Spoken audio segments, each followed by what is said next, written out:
I'm Gab. He's Jules. We back, baby. Yes. Blue skies over West London.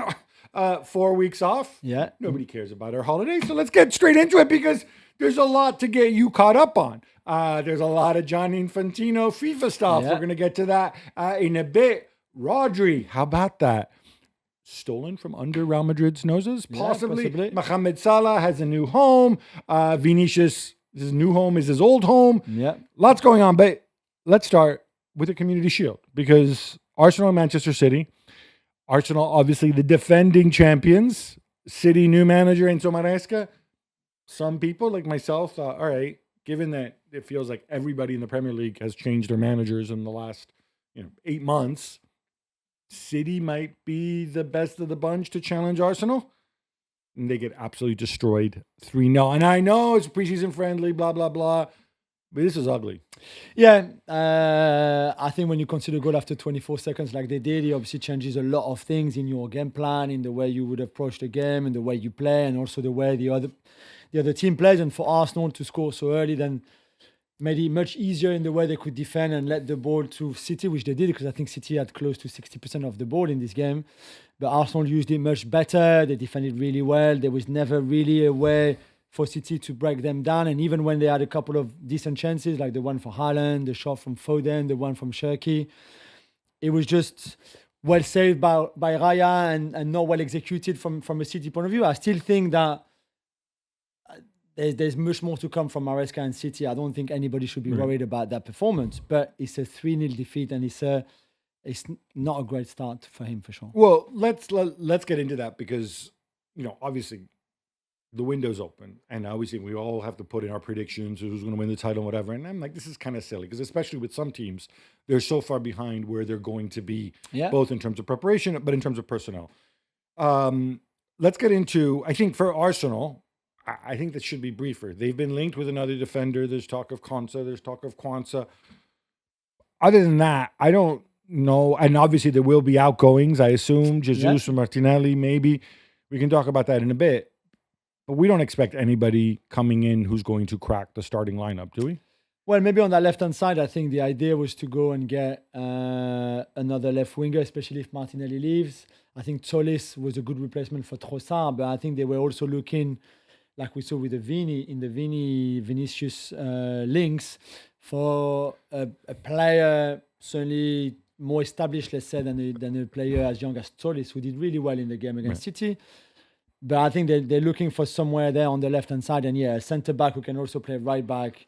They like Ezri Konsa a lot. They like Jules Koundé. They like Jarell Kwanzaa. But it would also depend on what Ben White does. I think we're talking about finishing touches, alternatives as well. I'm a Madueke guy. I've kind of become one. I thought Solis, 2 assists yesterday? Yeah. With City, it's a different story. They've been linked all summer long with Enzo Fernandez. He has a good relationship with Maresca. This seems to me, for me, the main basis of the link. I look at this midfield, and Tijani Reinders is gone now. Yeah. And I say, they could definitely use another body. And obviously, Rodri.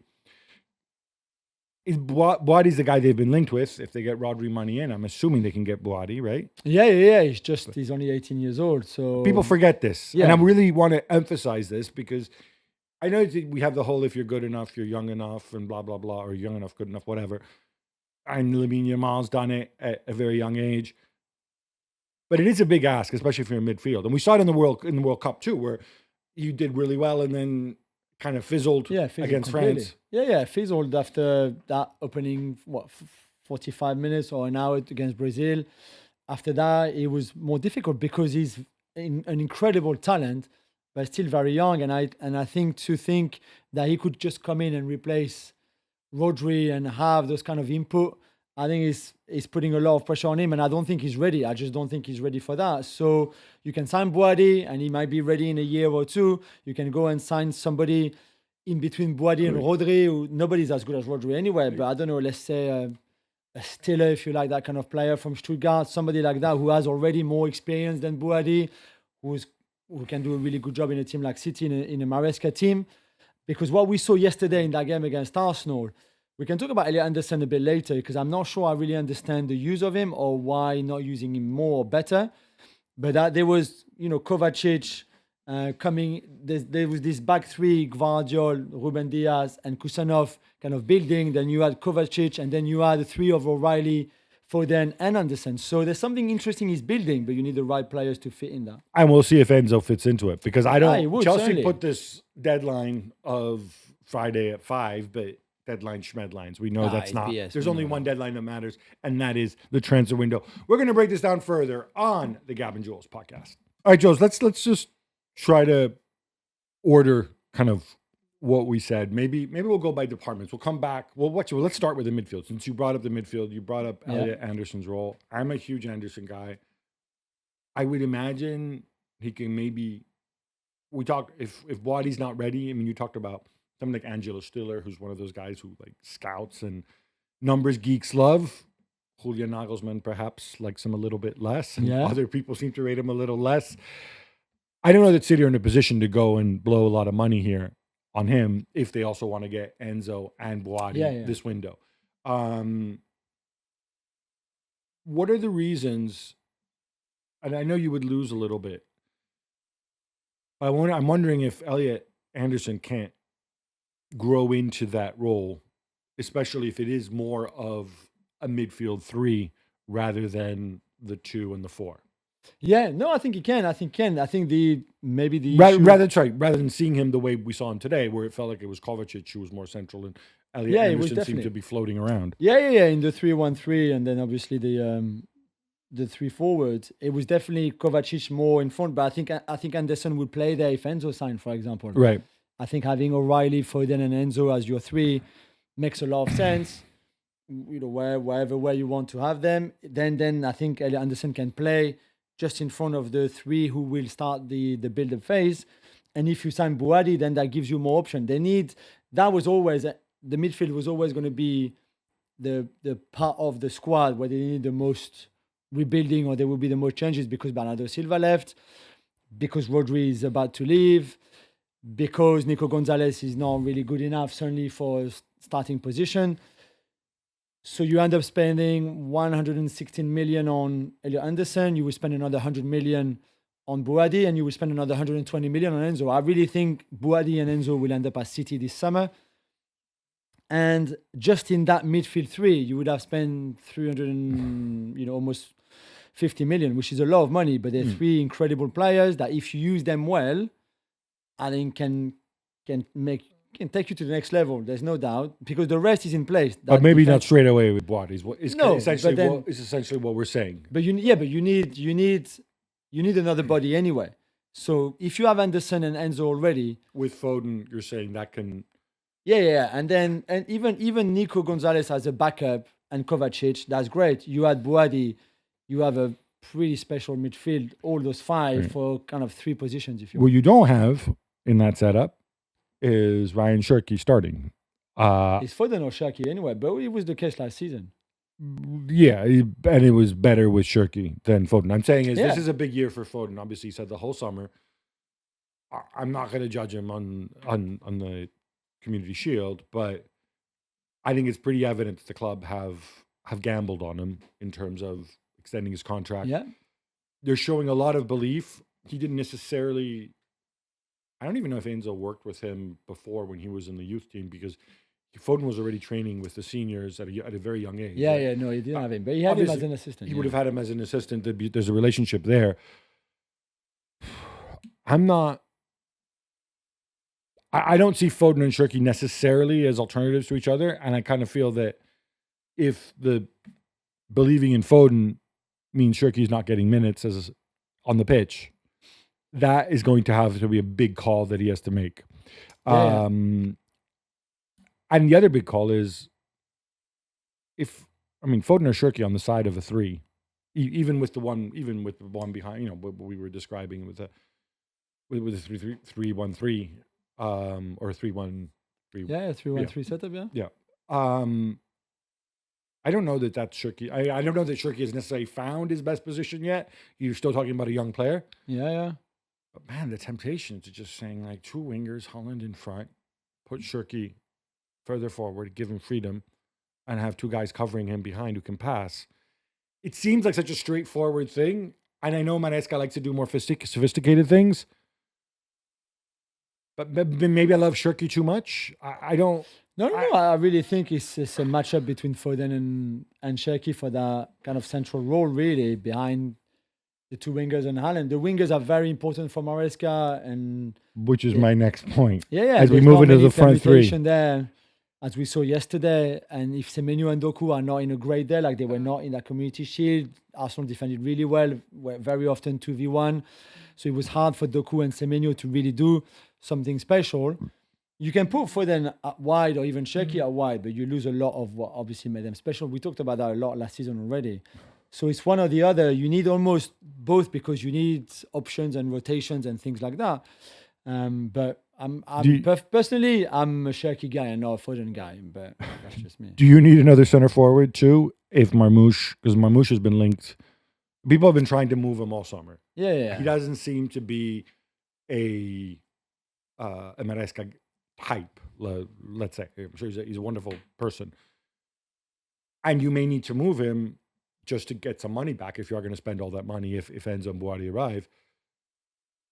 But then you have a problem then, because then you say, well, Semenyo is the alternative to Holland. Yeah, I mean, Mubara did really well, I thought, in preseason, but he's still quite a young striker. Marmoush did okay in preseason too. But if he goes, then I think, you look at a replacement for him. Unless you bring another young player from the reserve team up to the first team, like Divine has done. It's possible. I think Marmoush will stay. I think they need somebody like his profile. And I know if he wants to play more, he will have to leave. But he can also get time on the wing too. Like if we are going to be short with wingers, right? If you think that, Doku and Semenyo, if you need a backup there, I know Savinho obviously played with a move as well. There's no reason Marmoush can't play as a wide player, right? Yeah. He's going to do it differently. He's going to have different characteristics. But the other thing with City, for me, I was very skeptical about at the back about carrying this many central defenders as they do. So this many really top notch, because Guardiola is a top notch central defender. He's obviously put his chips in the Ruben Diaz basket by making him captain. Yeah. It doesn't mean he can't be benched occasionally, but fundamentally, you've got Marquet and you've got Guardiola, right? I know you need 4 central defenders, but the question is always resource allocation, right? If you play Kusanov on the right or Guardiola on the left, you can do your 3+1, and then you have Nunez on one side, or maybe Ait Nouri, who, if not, I would assume was probably going to go if they find a taker. And obviously you've got Nico on the left. Is that how it's going to shake out? Of those 4 A-list center backs, will 3 kind of always play? Yeah, and one might be on the right and one on the left. Yeah, I mean that's what we saw in preseason. That's what we saw in the Community Shield. I don't see why he would change. Certainly in possession, our possession is a bit different. Would you trust O'Reilly at left back or more Gvardiol at left back? I think there's a lot you could do with Gvardiol if you want to start with Kusanov, Diaz, and Gehi, and then have O'Reilly on the bench and Gvardiol as your kind of left back. But you can also go in midfield and do a bit what Calafiori did in that game on Sunday in the Community Shield for Arsenal. I think there's a lot you can do. I think O'Reilly is probably the best for that if that's what you want. But I think Gvardiol can give you something else too. I think they have, and I can see what they're looking for a right back in case for some games they need a more traditional back 4, for example, and they might build up differently because they will be super dominant. But I think they've got. I'm ready to give him a pass. I thought people were really quick to judge Maresca on the game yesterday. You can't judge somebody now and criticize him and everything. I think you could see the structure, you could see the permutation. I think there's a lot of interesting things that he's going to do. And these squads, compared to now, as you rightly said, Gabby, earlier, will be very, very good and very different. Certainly much, much stronger in 2 weeks' time when the season properly starts in the start of September after the end of the transfer window. And I think then he will have so many different options in the same position, have different profiles. He will be able to do a lot of things. Then the pressure will be high because he will have to deliver. But for now, it was unfortunate that they conceded so early. I think there was still some interesting things they did tactically, but he needs a full squad ready to go for September. I will say this from a recruitment perspective, and there's obviously recruitment is difficult, and there's always a lot of stuff that we don't know. It's not a good situation to be in, to be left with 2 weeks to It's go, late. That's true. Yeah. and to have to sign Yeah, sure. 200 million Yeah, potential players absolutely. I agree with to you. have a complete squad. And we know Yeah. the reasons why: Rodri, the World Cup, Real Yeah. Madrid, Barcelona, whatever. But that's that's definitely suboptimal. Looking at Arsenal, on the other hand, the Vinicius story. How real was it in your view? Because from my view, with the greatest respect to Arsenal, I would assume staying at Real Madrid would have always been his preference. I don't know all the things that we've criticized Vini for at Real Madrid in terms of his work off the ball and tracking back and whatever. It never seemed to me that Arteta was going to be like, oh, look, now you're at this club where we work. Everybody works. Look, even Bukayo Saka's working, so you have to work too. I didn't think, why would Arteta want that kind of headache? Yeah. Do you think it was kind of like, well, if there's the right opportunity, sure, but we're not going to make this a centerpiece? No. They really believed that it could happen. They worked on it quite hard to be ready in case he didn't extend at Real Madrid. That was always the case. But as long as he didn't extend, they had a shot. And they were really keen, Arteta included. I think he would have been a game changer.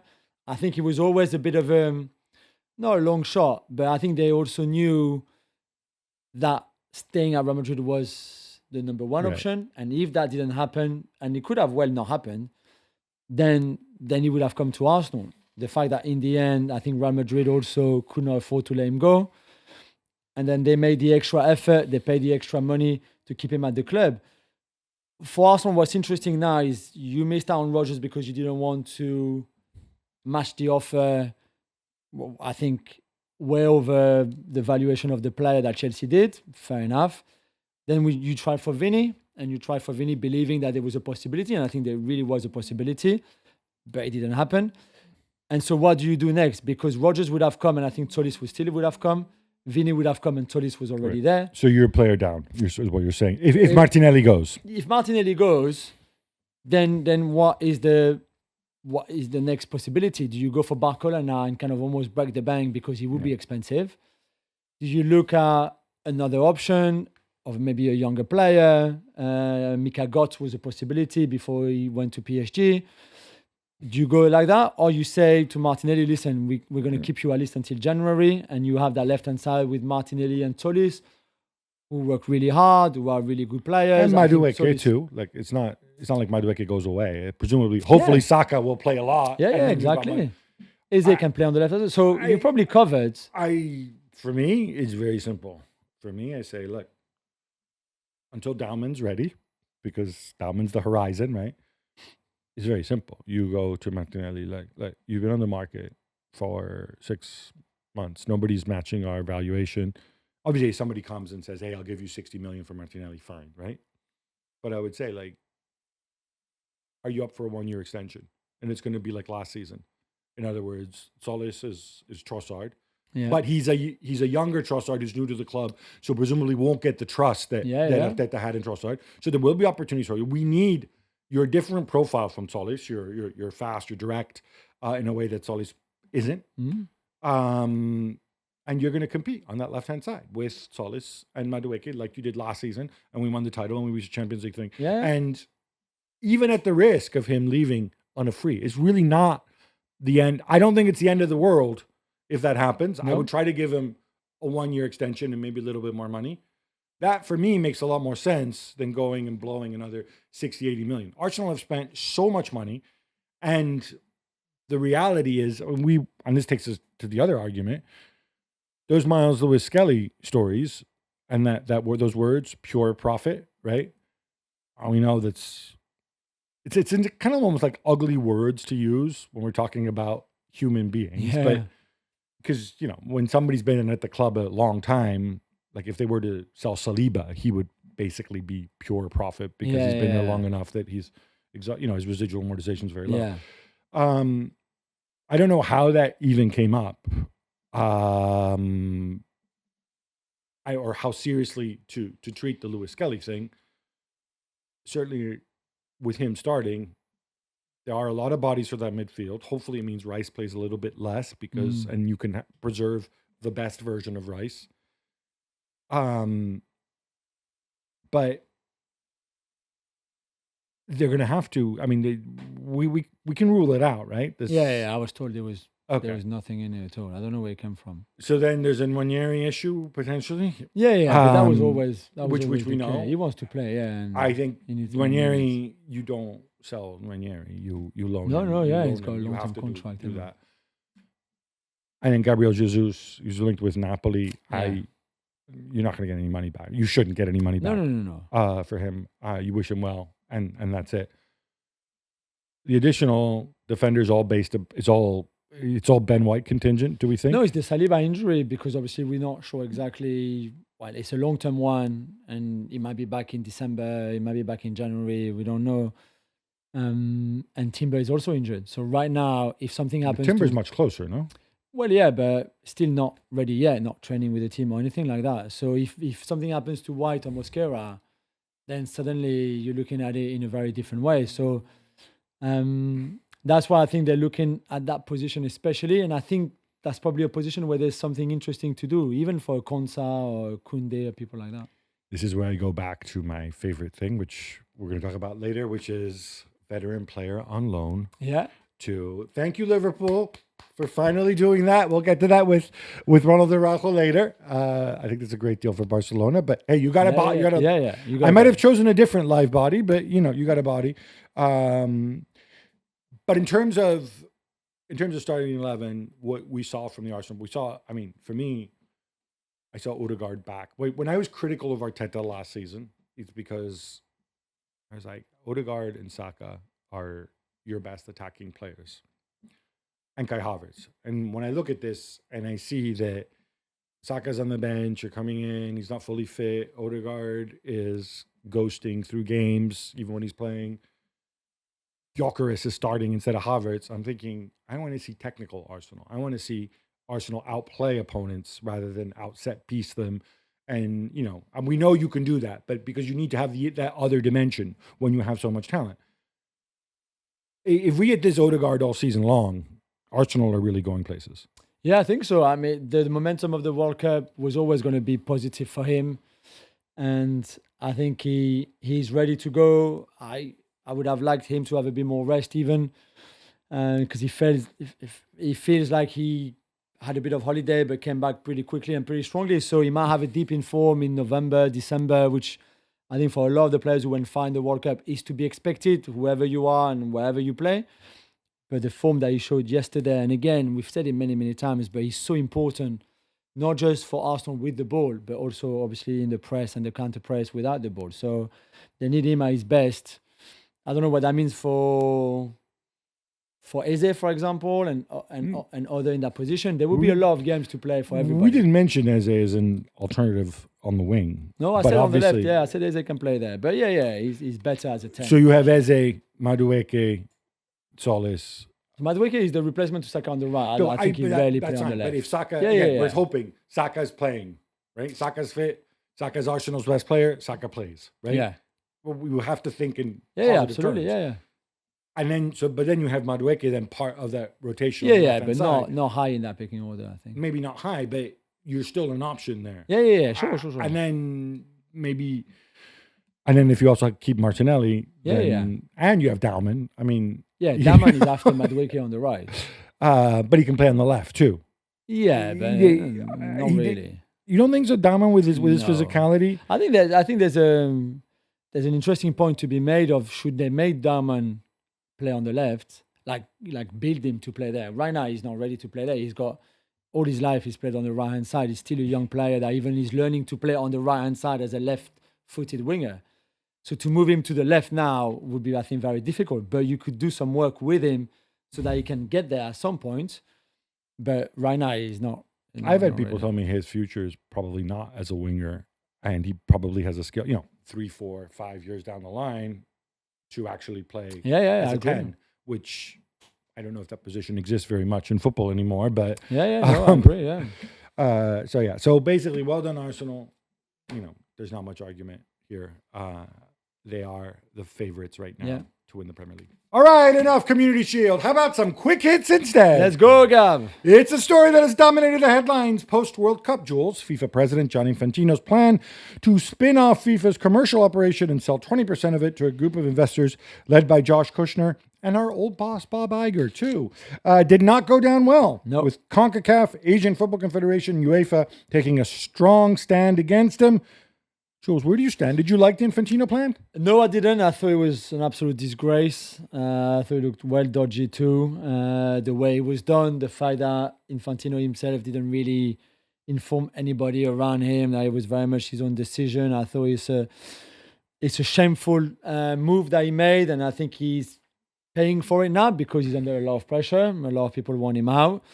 Where he was untouchable. Certainly he thought he was going to be untouchable and that he was going to be re-elected in March 2027 very easily. And now I think that's quite up in the air. I think he will still be there because I think he can find a way through anything, which is probably a good thing. Teflon. Yeah, but I think what he did was really poor. Yeah, he was the classic kind of railroading it through. Like, oh, I have this great plan. And you have to vote on it by August, whatever it was. And he's like, no, like, this is not how we run organizations after 10 years. Let's see how it goes. But it was also a very stupid plan. For one, even if you want to sell FIFA, that's fine. I mean, not fine, but whatever, you want to do it. But you put it out to tender. You negotiate. Hey, who wants to buy FIFA? How much will you give me for this 20%? These guys say 20 billion. Is it worth more? Is it worth less? That's how you do it in the business world. And Gab, you have a piece on the website explaining the whole affair. It seems both sides are battling behind the scenes now. Yeah. So basically, you mentioned this before. There's elections in March, and by November 18th, you have to put forward other candidates. My understanding is that the people who want Infantino out are basically, they don't want to go to elections. Like, the ideal situation would be something where he resigns, he gets thrown out. There is a process for a vote of no confidence, but the timing of that is such that it would go past November 18th. So that's not really viable. Doesn't feel viable right now. And so they're putting pressure in different ways. They've already said, like, UEFA said, we're not going to participate in FIFA competitions. We'll see what happens. There's a Women's World Cup is the next one in Poland in September. The reason they don't want to put out a candidate now is that then that candidate would come under attack, right? Yeah. So they're hoping to force him out in other ways. There's talk of legal action. There's talk of getting CAS involved. Both sides are going around trying to get statements of support. We saw one recently from Qatar. I think this battle is going to be played out with two important constituencies that we've not heard of yet. One is Saudi. They have not taken a side. They've been big backers of Gianni Infantino before. It helped them get the 2034 World Cup. Yeah. It helped them deliver such a lucrative World Cup. But they've been completely silent, which is very interesting, I think. Yeah. And the other one is the clubs, because the next World Cup will generate less revenue than this one. It's pretty much a given. It's Portugal, Spain, and Morocco, just a different economy. And so how are you going to increase revenue without selling FIFA? Yeah. The Club World Cup, the Men's Club World Cup, is the biggest area of growth. To do that, you need to have the clubs, the big clubs in the world involved. So far, again, all the big clubs, except for Real Madrid, who put out that statement, they've all kind of been silent too. So you wonder, could we see something maybe a little bit like we see with UEFA competitions, with the UC3, where the clubs take a minority share in the competition itself to help drive it? I think both sides are kind of courting the clubs and their support on this one. Meanwhile, Jules, it's Super Cup season for Paris Saint-Germain. Yeah. They won the European one against Aston Villa last Wednesday, or some version of Aston Villa anyway. But they lost to Lens, who had to play almost the entire second half, or in fact, the entire second half, and part of the first half, a man down. Is reason to worry? No, I thought PSG were good against Villa and won, and I think they were good against Lens. Didn't win this time. Lens got a bit of a lucky goal that Florian Thauvin scored, but they were also very solid. The game was played in Lens after Tonkos to decide where the Super Cup, the French Super Cup, should be played, either in Paris or in Lens. So they had the support of their fans. I don't think there's anything to worry at all about for PSG, but they've got players coming back to fitness. Some have played, some are not playing, some play only half an hour. So I think it's like a lot of big clubs at this time of the year. Yeah, and there was a lot of again. There was no Dembele, but also there was He came on, yeah, second half. the XG. I think pretty much tell its own story in terms Yeah, of yeah. chances created, and also that goal between the potential offside. I guess he wasn't offside. I think No, he no, no, he might have been wasn't. offside. There might have been a foul in the build-up too. There might have been Pacho switching off. A lot of things. Yeah, I wouldn't be Yeah. concerned. And more PSG, Gabi. Ferran Torres has signed, Mika Götze has signed as well, plus Marnez Akliouche a bit earlier. How excited do you think I should be? I think Barcelona should be more excited that they got 50 million for Yeah. Ferran Torres I'm with, not sure I with like 1 this year left. deal. I'm assuming this is there because Luis Enrique knows him and trusts him and loves him Yeah. from the time together in the national team. Mika Götze, I think, is a interesting player, a slow burn. The guy who plays in that position right now is already pretty good. I think Torres fills the gap left by the guy who went to Gonzalo Ramos. Milan, Yeah. Gonzalo Ramos. So in other words, a situational player. Akliouche is the one that should be exciting you, Jules. Yeah, Paris The born and magnificent. bred, for sure. Jules, we're not done. We got more quick hits. Yes. Manchester United lose glamour, if you live in the mid-2000s, friendly to Ruben Amorim's Milan, 4-2. Michael Carrick says they need to strengthen. No doubt you agree, Jules. Yeah, absolutely. In midfield, probably even out wide. We'll talk about Marcus Rashford later, but there's probably still a lot of things to do. I've seen them play quite well in preseason at times in some games. That game, not so much, although they took the lead twice. But I was left a little bit disappointed. So there's a lot of games to come. They will be in the Champions League. I think the club have to realize that Michael Carrick needs more players and very quickly. Because as we said earlier, for City, and that also goes with United. There's only 2 weeks to go until the end of the transfer window, and they're not completed yet. I don't think people realize, especially the last couple of seasons with the extra games, how much playing in Europe takes out of you. Absolutely. And speaking of Milan, Gab, it looks like they need to shift a lot of players, not just Rafael Leao, but Fikayo Tomori, Yusuf Fofana, Christopher Nkunku. There's a few of them. Yeah, I mean, the ideal thing would have been to move these guys quietly at the start of the window rather than kind of come out with almost like an announcement. But a big change. Jerry Cardinale wants to make a splash with Amorim. I think he went about everything ass backwards. But hey, that's how he rolls. I think there's some smart pickups at the right price. I think all these guys could go down to the wire. Yusuf Fofana, I think, could do a job for a lot of clubs. If we're talking short term, he's a very, very good player, and he's not just a defensive midfielder. Yeah. Back to United. One guy who is not moving on is apparently Marcus Rashford. I'm guessing it's because nobody wants his wages. There's a bit of that. Got back from the loan at Barcelona, where he did well. Not great, but well. I think is the fair. The fair word for it, but he's on a lot of money in wages. I want to see what Carrick can do with him. I want to see. He never wanted to go back to United and play there because he was so toxic before he left that first loan move to Aston Villa. But maybe with Carrick would be different. Yeah, maybe. I'm not holding my breath. And meanwhile, Fenway Sports Group are selling a big chunk of Liverpool. Sorry, to a group of investors you may have heard of. Yeah, that's right. It's almost like an all-star cast. Yeah. It's Amit Bhatia, who previously was involved with QPR, but whose father-in-law is Lakshmi Mittal, who's one of the richest men in the world. Eduardo Saverin, who is the co-founder of Facebook with your pal Zuck back in the day. He later gave up his U.S. citizenship, I think, for tax reasons and stuff. He is worth a lot of money. Yeah. And then the third guy is even richer. It's Jeff Bezos, the Amazon guy. They took about a third of the club. It values the club at $5.5 billion. I think that is a huge valuation. Well done, Fenway, for getting that much money. I agree.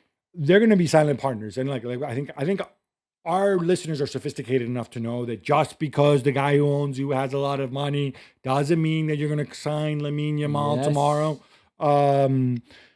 But it's good for Fenway. The owners get some of the money out. It renews their commitment, but also brings in, I think, fresh ideas. Amit Bhatia was very involved with QPR, and I think in a very positive way. He's a really bright guy. I'm biased here because I know the guy.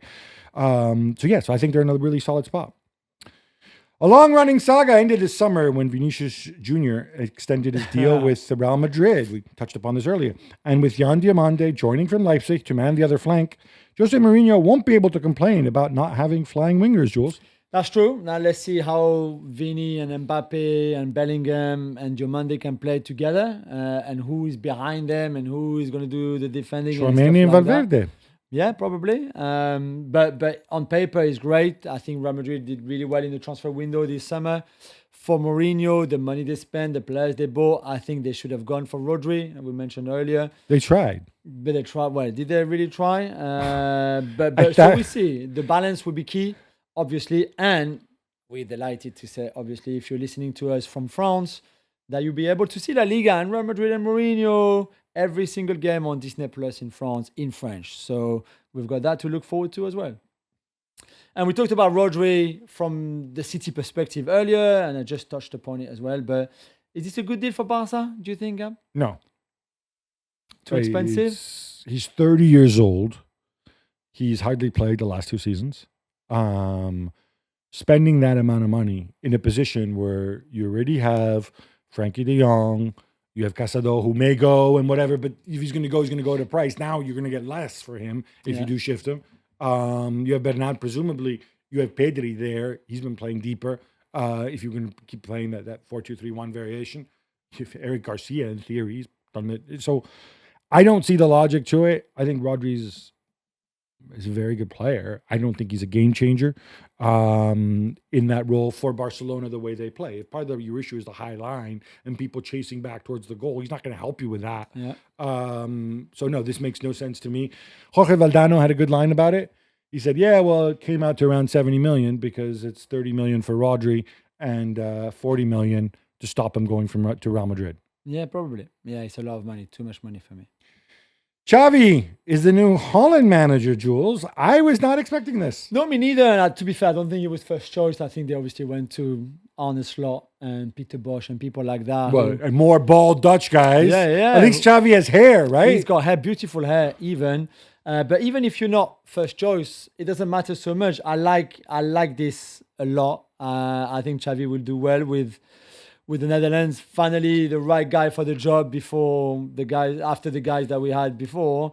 It's the Cruyff air, if you want, and mentality. And I think this is going to be very exciting. Are you going to call him the Dutch guy? No, I love Xavi. No. I love this choice. He'll from never be the Dutch Federation. guy.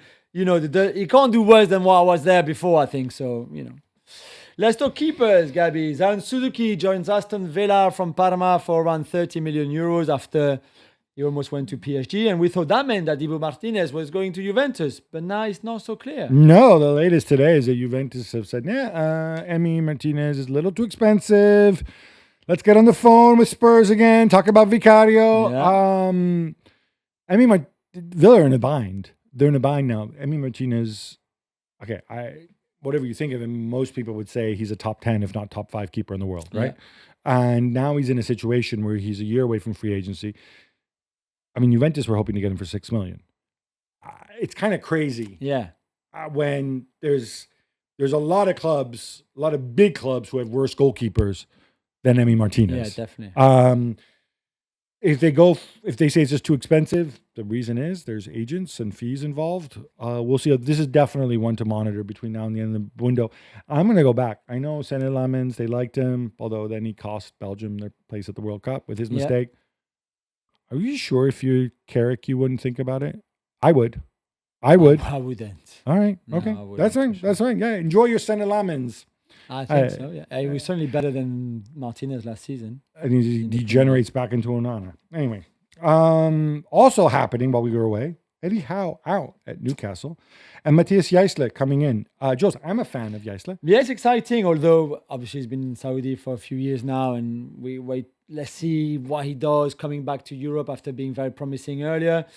But I think this is a good appointment, and for Eddie Howe, I think he's just had enough of the club selling all the best assets all the time. I think it was a very difficult environment to work in and work around. So I can completely understand his decision. Getting ready for the England job? Yeah, potentially as well, but that won't come he will have to wait at least 2 years. So I don't know if that's... I don't know, man.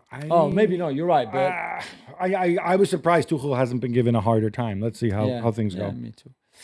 Cuti Romero has joined Atletico Madrid from Tottenham in a deal worth around 40 million euros. Gab, a match made in heaven? Well, obviously that's a stereotype because look, is he's going to be with Diego Simeone and the Garra, and maybe Diego Godin will make a guest appearance in Maybe. training to Yeah. scare people. I don't see the logic in this. I mean, they already had center backs Loads of in them, yeah. Pubil and Lenormand and Hanchko. The rumor is that, no, he might play a back three, and sure. But They've signed Grimaldo as well for the left hand yeah, side. so as a obviously left with wing Grimaldo back. and Llorente, then you've got your instant wing backs. And But then, Simeone played there the other day as well. yeah, and then what do you do with your wingers? I mean, turn them into wing backs? I don't. Lionel Messi said he's the best center back in the world. I invite people to go and watch Tottenham over the last 2 years. The amount of goals they conceded when he was there, and when he wasn't there, was often his fault because he wasn't rehabbing properly or because he was suspended. So, yeah, I don't like this one at all. Mohamed Salah has a new home. Jules, are you surprised at Trabzonspor on a free transfer after everyone was pushing him to Saudi Arabia? Surprised? No, we thought Turkey was always a bit of an option as well. Halfway through, you stay in Europe, they're still in European competitions, so it's not Saudi or it's not MLS just yet. I think that will come a bit later. Hugo, he was welcomed like a god of football, like an absolute hero. There will be great atmosphere. It's a team that did well last season, so he should improve them. So I'm curious, and I think the Turkish clubs, especially the top clubs, not just the Istanbul clubs, but Trabzonspor as well, are building something really interesting that's going to make that league interesting to watch for us too. So, They were third last season, so I guess Yeah, we'll they get to are see him in the Europa League. I just love the idea. Like, look, he's Muslim. Surely he's going to want to go to Saudi Arabia. I mean, he has enough money. He can fly to Saudi Arabia whenever he wants. And in fact, there's plenty of flights between on Turkish Airlines Yeah, I'm between sure. Istanbul and, well, maybe not so much from Trabzon, but still. Liverpool have picked up Ronaldo Araujo on loan from Barcelona. You like this move? For who? For Barcelona? Okay. I in the principle, I'm the guy who's been saying all along, big clubs. This goes back to the Manchester United days when Ralph Rangnick wanted to sign somebody on loan for 6 months and then to fight to get Marcel Sabitzer in. No, we don't do that. No, it's a smart thing if you need a body, right? If you think, look, Jacquet is not, Jacquet is very young, Leone's very young. Virgil will be coming back after the World Cup. He's going to be more tired, blah, blah, blah. Let's just get a body in.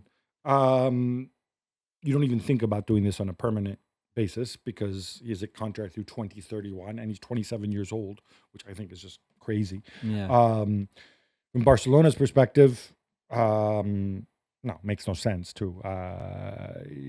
It makes sense to get him away because obviously he doesn't fit the way you play. You're still totally short-handed at the back and you're short-handed up front, right? Well, who's Anthony Gordon going to be your center forward this season? I mean, they're looking for a centre forward.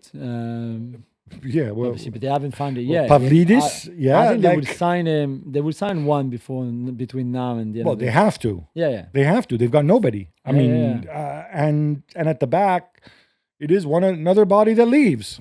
But from Liverpool's perspective, maybe you can relaunch his career a little bit with Araujo. Maybe you can plug some gaps in the League Cup, but he's obviously not the future. No, I agree. Nor the present.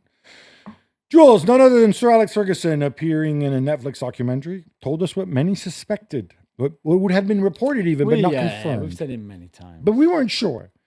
But the way it's different when Sir Alex says it. He says that basically after everything went south at Real Madrid for Mourinho, that Manchester United offered him the job, that Mourinho agreed to take it, and then after a few hours rang up Sir Alex crying and said, "No, I'm going to go back to Chelsea." Yeah, did he get scared of the challenge of following somebody like Sir Alex? Because after 27 years of winning everything, it's hard for anyone. Like it's hard to follow Wenger, like it's hard to follow Guardiola.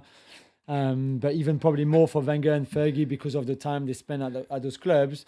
Or was it the pull of going back to Chelsea that was so... Mourinho does not get scared. Mourinho would be very angry if he heard you say that. Well, he might be. I think there was part of that. And I think a lot of managers would have looked at that job after Fergie and said, like, this is He's tricky. in love with Chelsea. That's why he went back. And that's maybe that as well. But then he agreed first and then changed his mind. I don't know. I find it... But I would have loved to see Mourinho at United at that time because it was a very different story than when he joined, 5 years later or so. And they certainly spent a lot of money too, so he would have had the Still, yeah, backing. yeah. I actually think Mourinho at Manchester United back then could have worked much better I than agree. Mourinho later. I agree. Jed Spence and John Stones both join Inter Milan. Gab, do you like this Premier League shopping spree from the reigning Serie A champions? I think John Stones was a free transfer. Jed Spence, it's amazing. The deal was around 30 million in the end. People are wondering, this guy's young enough. He's a freak athlete.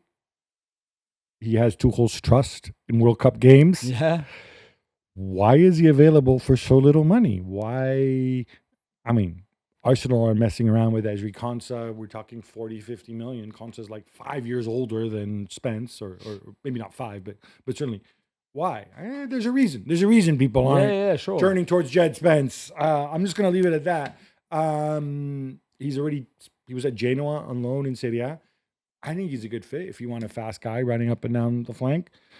I need to have a very good record with aging central defenders over the years. So Stones will bring some quality there. Yeah, Inter are so far ahead right now. We'll see what happens in the last couple of weeks of the transfer window. But to be honest, I mean, it feels like the title's already in the bag. It feels like the title's Inter's to lose, put it that way. Sebastian Pocognoli is the new Scotland manager, I Jules. love this. Come on, get the Tartan Army excited. He's still, despite what happened at Monaco, where he was a bit hot and cold, he's still a very promising young coach.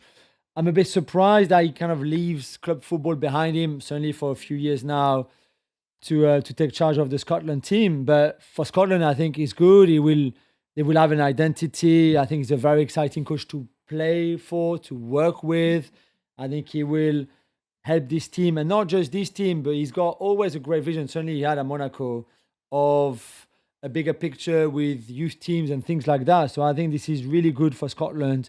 If he's really in it and not just there because he wants to wait for the next club job, I think he can do a really good job, not just for the A team, but also helping structuring and everything the youth teams. I presume it has to be his brief because, I mean, Scotland don't need to qualify for the next Euros, do they? No, they don't have to. No, they're already so qualified. I think that takes a lot of pressure it must off. be, for sure. Chelsea's case over transfer irregularities in the Abramovich era is now finally over, Gab.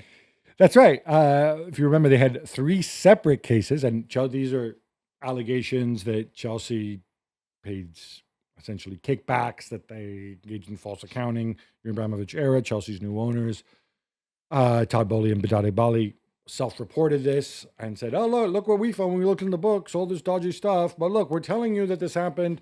So it's a question of how do you punish them? In the end, when they summed this up, they got a 10 million euro fine from UEFA because they were investigated by all 3 bodies. Yeah. They got a 10 million pound fine from the Premier League. The FA also fined them 10 million because it's a nice round number, Jules. Why not? This is the scientific way we do things. They got a suspended transfer ban. They got a transfer ban for 2 windows, but the ban is suspended. So yes, as long as you don't start paying bribes to people again, it's not really going to impact them. 30 million is a lot of money, but I'll tell you what, when they were smart, I've been critical of Bowley and Bali, but they accounted for this. They held back 100 million, if you remember, when they bought the club. Yeah. Precisely because they'd been warned about questions about what happened in the Abramovich era. Yeah. Does it seem fair to you that there's no points penalty, no points deduction? Is a fine the only thing they could have done? I think just about. All right. Sticking with Chelsea, Pedro Neto could be on his way to join Al Hilal for 60 million euros. Uncle George helping balance those books, Jules. Beautiful Uncle George, making a lot of money for everyone, including himself, of course. From a Pedro Neto point of view, unless you've been told by Xabi Alonso that either the system doesn't work for you or you don't really fit or it doesn't count on you, this makes no sense whatsoever. I know he's going to make more money financially, sure, but I don't think Pedro Neto right now needs money. So I would be a bit disappointed, to be fair, and I would want to see what Chelsea do then if they replace Pedro Neto, who we don't say Pedro Neto is one of the best wingers in the world, but certainly last season he was a good player for Chelsea. And he covers both flanks. Exactly. I guess the thinking is Ken Esteval on one side and Gittins and Morgan Rogers on the other. I'm assuming that's the thinking. No, don't. And that's if there's wingers in the system. So that's why I'm thinking there might be a back 3 and other stuff going on more to what we saw at Bayer Leverkusen from Xabi Alonso. But yeah, it'd be interesting. And maybe Chelsea can't say no to that kind of money either for a player like Pedro Neto. Yeah, I think it's more the latter. I mean, you look Yeah. at the list of people, Badia Shield, hopefully they can move him on loan. Yeah, and stuff. Napoli, So yeah. many people they need to move on. Legendary Milan defender Franco Baresi has passed away, Gab, a few weeks ago. Put his career in perspective, please.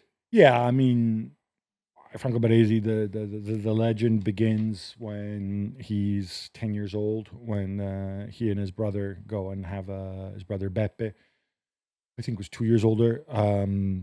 They go and they have a trial at Inter, and Inter decide, we'll take Beppe. The other one, Franco, is too little. He'll never make it. And then what does he do? He's in the first team at like 18 years old when Milan win their last league title before getting relegated in like 1978, 79. I mean, incredible story. Somehow misses out on the 1990 World Cup. Talk about the wisdom. Yeah. And, kind of redefined the position and he was a sweeper. He was a sweeper type, or he was born as a sweeper back when sweepers existed. But then he's such an intelligent footballer that he made the transition to the back four under Arrigo Sacchi, like a proper flat back four pressing type system. Very good on the ball, could have easily played in midfield. Undersized, but rarely beaten in the air. And kind of probably one of the greatest defenders of all time. Paolo Di Canio, I think, put it best. He said, like, you watch him play, and it looks like you're on the PlayStation, and God is moving him into position. I mean, that's one for real tactical nerds. Jules, people rave about Porto youngster Rodrigo Moura. Roma are hoping to put together a package close to 50 million euros to get him on board.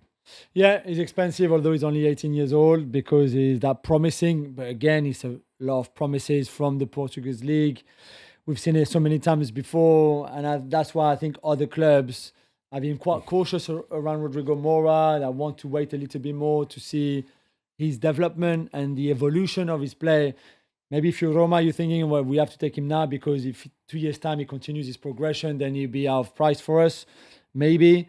It's 25 million euros, right? Plus some sell-on fee. Plus 50% of the sell-on. I mean, so- that we don't. This isn't confirmed yet, but this was talked about in the Portuguese press. And if you think about it, 50 million is what Porto wanted. If you're going to get 50% of the sell-on fee, you're going to come out pretty close to that amount. If not more. Easily, And maybe you enjoy a lot more upside. He's really, really young, though. And very raw, I think, even though, I think last season was his first full season. Or maybe played a bit the year before. Yeah, the year before as well. Yeah, no. But it's not like he pulled up trees last season. He just showed you glimpses. Yeah, exactly. No, Gustavo Rino Gattuso, Lazio, Gab, they were beaten by Mantova 2-0, and they're out of the Coppa Italia already. Yes, nice one. The Coppa Italia by Ferragosto. Real smart move going with Rino. Look, I know it's not all about Rino Gattuso and Lazio, but the reality is this was your one chance to win something or do something this season because they ain't going to be competing in Serie A. So, yeah, not good. Rough day at the office for Lionel Messi as well. I love it. I commissioned Rino Gattuso and Lionel Messi. What do they have in common? They both World Cup winners. Yes. How about that?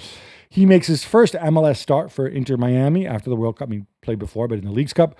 And they get beaten 4-1 in Nashville. And he misses a penalty. Yeah, third penalty in a row that he misses. If you remember the two that he missed at the World Cup. That's mean to remember the ones he missed at the World Cup. That's mean. You're being mean. I'm just saying, it's 3 in a row now. Bad performance, bad game. It was top v second in MLS for the East Conference, obviously, and yeah, that was a bad performance from Inter Miami. And Leo Messi obviously lost his dad a few days ago, and he's still probably suffering for that as well. So there more games to come, obviously, for Messi and Inter Miami, but this one was one to forget very quickly. And speaking of MLS, Gabi, a couple of new faces have been confirmed. Bril Mbolo from Rennes to Atlanta United for 17 million euros, and Alexis Sanchez from Sevilla to Montreal as a free agent. Yeah, two very different buckets. I think we can put these in. Bril Mbolo is 29 years old. I think he still has plenty to give, which is why there was a transfer fee paid. Atlanta United have shown, I think, more than any MLS club willing to pay transfer fees and wages. Look at the amount of money I think the second highest or the highest they paid was for Yapi Yakpo Yeah. a couple years ago. Alexis Sanchez, I love the idea of him 37 running years around. old. 37 years old. How Yeah. about that? For the little man. I'm proud of him. I don't think this moves the needle in terms of MLS glamour, either one, but, it's a slow burn, MLS. It That's the story of MLS. Jamie Vardy's next stop could reportedly be Sao Paulo, Brazil. Oh! Jules, these are things I thought I would never say. I mean, we never thought we would say that he played for Cremonese in Serie A one day, and he did okay, to be fair, or even well, probably, yeah. Sao Paulo, who, I've been, let's say Brazilian clubs lately, apart from trying to bring back home some old legends and stars and things like that, which they've done really well. Also, as we saw with Memphis Depay, for example, trying to bring a bit more glamour and names that we don't expect, and Vardy would be of that. If Vardy has watched a bit of the Brasileiro and the Brazilian league, it's quite physical. It's quite tough to play there, I think, more than in Europe, for example. I'm not sure this is a good move for him, but in terms of the life he would have there for the family and everything, yeah, it would be different. It would be exotic. Again, I would want to see a documentary on the Vardis in Brazil for sure. But yeah. Last season at Cremonese, when he contributed, what he did was he played for a defensive team. He hung on the shoulder of the last defender and he timed his run. Yeah. And he scored a few goals. Yeah, exactly. And he scored a few goals. I think he can do that for Sao Paulo too. I don't know enough about them to tell you about how they play and where he fits tactically within that. But yeah, I think Rebecca Vardy's going to have a lovely time in Sao Paulo. Romelu Lukaku is off to Fenerbahce. A chance to restart his career, Gab? Yeah, I think he needs it. I think he showed at the World Cup with that, he can contribute in the right role, in the right system. It was never going to be at Napoli after everything that happened. Yeah. I really like the guy. I've followed him since he was thin and 16 years old and scoring those overhead kicks for Anderlecht in the Belgian top flight. So I wish him well. And Fenerbahce play Lyon tomorrow on Tuesday night in the first leg of the Champions League qualifiers. Playoffs, yeah. I'll be torn. Do I root for Romelu so I can see him in the Champions League? But obviously, yeah. Or do I root for the team that John Textor built and took to greatness? And Paulo Fonseca. You like Paulo Fonseca. I do. Cristiano Ronaldo has spoken out about his future and whether this season might be his last, Jules. Yeah, I think he was quite honest about it. And I think we all agree with him. As great as his career was, as we saw the World Cup and as we saw last season, I think it's time very soon to call in an end. He's great. He's 41 years old. He's played for that's the 24th season or something crazy like that. This season might be but we know he will be. He'll have a new coach in Ange Postecoglou, Al Nasser. And I don't know what will happen with Portugal in terms of will he continue or not with Jorge Jesus. But certainly I think, it just sounds about right to have another season, be as successful as possible, maybe get the 1,000 goals mark in his career, which would be incredible for an incredible player. And then after that, it's probably time to retire. I'm not putting anything beyond that man. Nothing would surprise me. If he says it himself, I think he's right.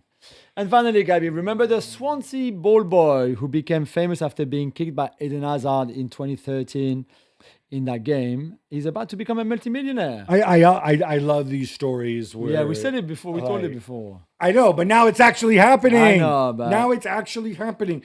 So wasn't really a ball boy even back then. He was 17 years old. Yeah. He was about twice as big as Hazard. But Swansea were time wasting. I think it was a cup tie. Rafa Benitez was on the bench, and Eden Hazard just loses his cool and just kicks him. They became friends afterwards, but the cool thing is, in the meantime, his name is Charlie Morgan. He and two of his mates, shortly thereafter, they started a company that made vodka, Welsh vodka. I'm guessing it's called O Vodka, and it's according to Sky, it's about to be sold to Sazerac for £500 million, and that's going to net him about 100 million. Wow, well done, Charlie. Might I suggest you invest in Swansea? Yeah, Wouldn't that be cool? That would From be cool. ball boy to owner? Yeah. How about that? Jules, this brings us to an end, but we're going to come back on Thursday. Do it all over again. Yes. Maybe do some previewing of the Premier League, which starts on Friday night. Until then, love the game, love your neighbor, Love yourself.